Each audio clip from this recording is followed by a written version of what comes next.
Good morning, everybody.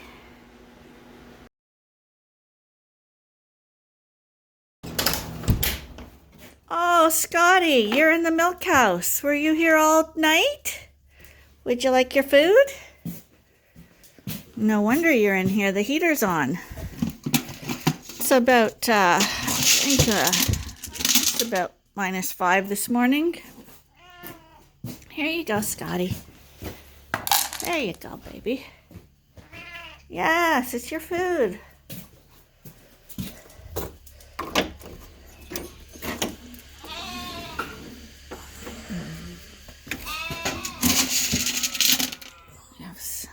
Tom his food. Turn these lights on. Hi, Jerry. Hi, Jezebel. Let me get your lights on for you. There we go. Good morning.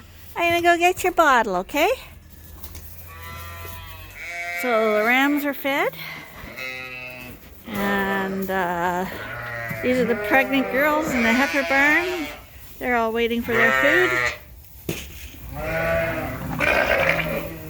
They know the routine. They'll all line up. Oh, Willows is coming with our salt and mineral that we ordered and my bird seed. My poor birds didn't get food today.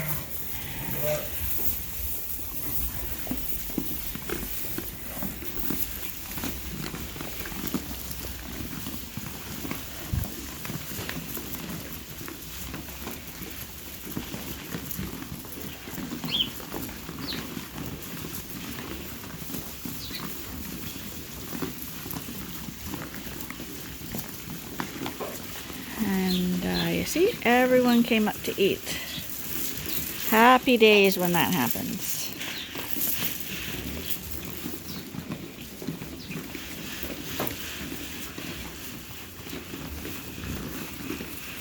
And you can see, like, when we talk about feeding grain, you see how much there is there? It's just little morsels. It's not like they're eating fistfuls of grain. They gotta just eat little nibblings. It's just kind of a treat, especially when they're pregnant. Sometimes they're filling up with lambs so that they can't eat enough hay to fill their bellies anymore because hay takes up so much space. So you have to usually chop up the grain a little bit. I was just doing the pail thing. Yeah, this is our pail test. If they can hold the pail out, they're in good shape. And it also shows their width. So I've just increased these sheep with a little bit extra grain. They really don't need it, but they're going to have lambs in a month, so they're starting to show others. So I just gave them a little extra grain just to make sure that I push that protein level, that they grow good lambs, that they're good, strong, healthy lambs. Yeah. We don't want to have any of those weak, bony little lambs that just weren't fed correctly at this time of year. You do have to increase the nutrition and the nutrition value of the feed. And here's showing our lambs, see?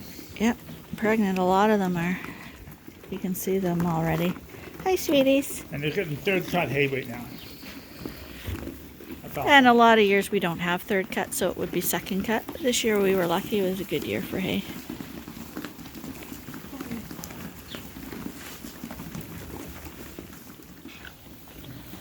See, this trough did have hay in it, as you could see, and plenty to eat. But it was laying flat. So what we did is fluff it up. See, it's loose now, and everybody's eating again like crazy as if they've just been served a brand new meal, and it's not yesterday's leftovers. It's all about tricking the sheep. And there's Gimli and Ferdinand watching the whole routine. They've already been fed. So this is the salt that we get. It's cobalt iodized salt. We're just getting a shipment in because we were pretty low on salt and mineral. So that's the salt. And the mineral comes in a bag like that. It's made by that company, and it's formulated especially for sheep. We don't make our own. We buy it from these guys.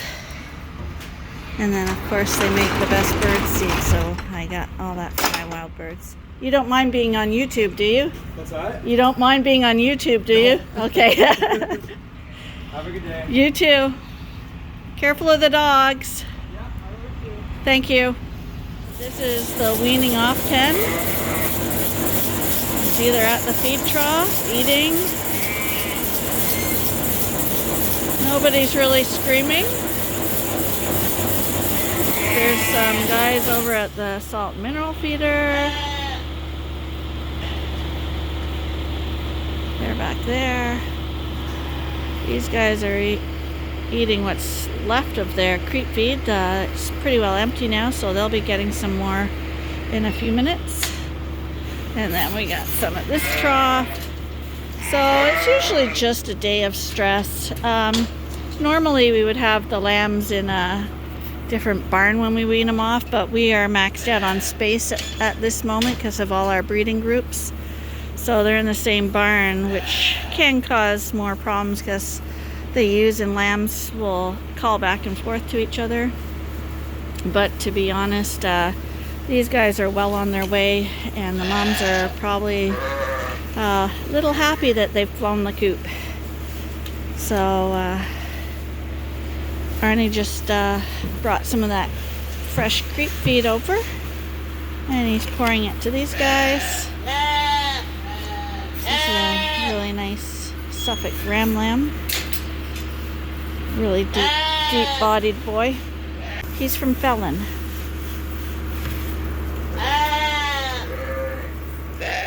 So we're in the next coverall now. Lambs are left behind. He's got the grain pail set up. I think he has them filled up for a day or two in advance. So we told you that these coveralls now are eating a bale a day. So this is what we consider an empty feeder. There's pretty well nothing left, so while we're here we feed them another bale of hay, and they'll get their grain too. These are 4 breeding groups in this barn, Suffolk groups. These guys probably will be February, March lambs. They're a little behind the next barn we'll be going to, but he's gonna get a bale and roll that all out. And I'm gonna go clean the drinkers and make sure the minerals all flowing properly, as I do every day. And this is part of our daily routine. So this is the hay. It's coming out in this barn. It was wrapped up, but it's quite dry. And it's mainly grasses. There is apparently alfalfa in here, but it's mainly mixed grasses, which is all sheep need. And we're in Canada, and it's that time of year, so you can hear all that. All the geese are flying over. They're all migrating.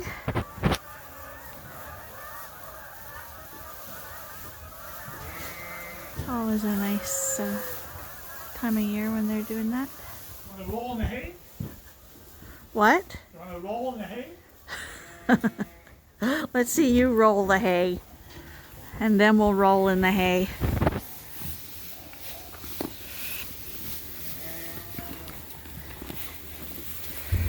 Here's a good look of the hay. You can see a few stalks of alfalfa here as we start unraveling it.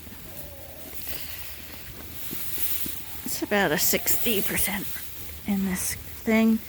Occasionally you'll get a weed. This is a weed right here that gets in. It's called Queen Anne's lace. They won't eat it, so that gets thrown out for bedding. It's a little warmer today.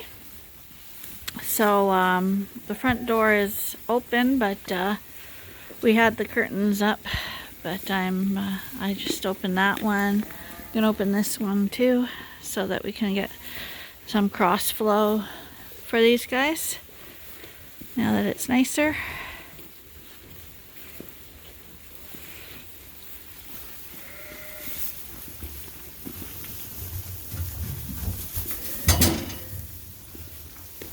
I don't know what the fascination is with the dogs running back and forth on these feeders. Is that fun, Max? See those shadow things up on the roof of the barn there? That's snow. Most of it slid off, but as these tarps heat up with the sun and the heat in the barn, all that snow will form a water layer between the tarp and the snowpack, and that will cause it to slide off the roof so that you don't have any buildup.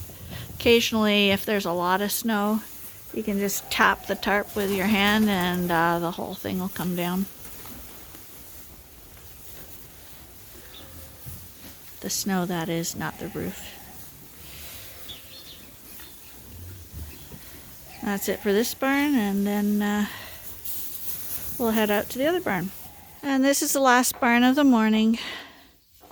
So Arnie's got the bale positioned, and it's just a matter of rolling it out now. And then this barn will be done too. So we will have fed, there's 4 breeding groups in this barn as well. Got 4 breeding groups in this coverall, 4 breeding groups in the last one we just did. We have 4 groups in where the lambs are, not breeding groups, but groups of sheep separated by walls. We've got 4 groups in the main barn, and so it's feeding and looking after the different groups of sheep, mostly basically the same, but with subtle differences between each group when you're looking for different things in each group. But this would be Geronimo's group, and you can see these ewes. Beautiful wide hips on these ewes for good formation of beautiful udders and for easy birthing. You don't want narrow hips. Hello, you come up every time, and you're a first timer too. Yeah. Now she comes up, I was going to say, not because she's not wanting food. She wants to be loved first, and then she'll go eat. But even in this group, you can see udders are forming. That's not an udder, that's the ram. But if that ewe would move, there's an udder beside him. There we go, it's starting. That's January, February are our busiest, most stressful months. That's when you're gonna run into all your problems. And you are also under time constraints and stuff like that, so it's a really stressful, busy time of year. It's nice because you're getting lambs, but that's when you can have your disasters and heartbreaks too. So people think lambing's nice, but it can be really tough.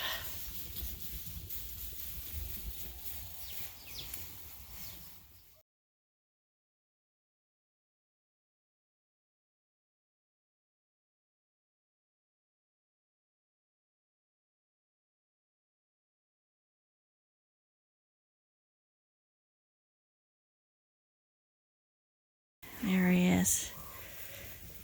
I gotta go clean his drinker and do the mineral. So I always gotta watch that he's in the feeder before I do that. Got some good wide hips on these girls too.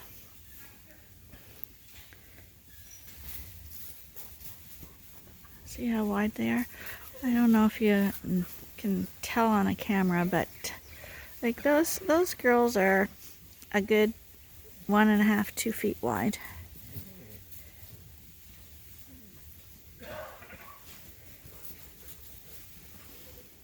And most of these are first timers in this group.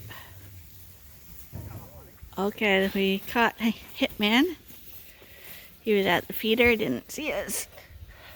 We just gotta work on getting his manners done. It's a good wide ram. That's why we're not going to sell him, because the sheep whisperer is going to win this guy over.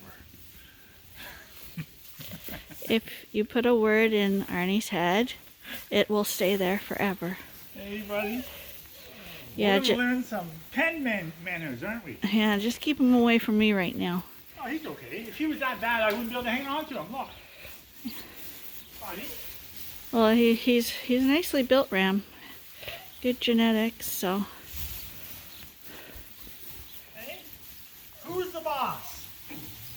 Who's the boss, buddy? Hey, who's the boss? So usually, Who's yeah, the boss here? you do have to just establish dominance over them.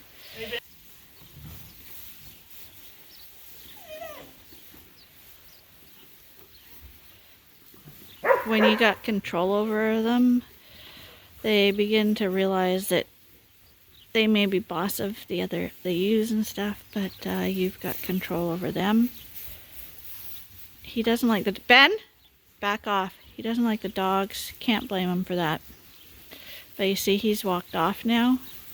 He didn't back up and charge, so he's in a breeding group. You do have their testosterone is at a higher level when they're in a breeding group, and you know, when men have their testosterone flowing, they're pretty out of control. And we won't even go into what else they are. He only took a shot at me because I'm in his group and I don't belong here. That's right. He's a way different ram when he comes out. Well, he better be. That's the main thing. But that's why in breeding groups, even your friendliest ram, you have to be watching them. So everybody's fed and everybody's looking healthy this morning. We've taught the ram some discipline. So that's all we have for you today at Ewetopia Farms. We'll close the gates, and that'll be it for another day.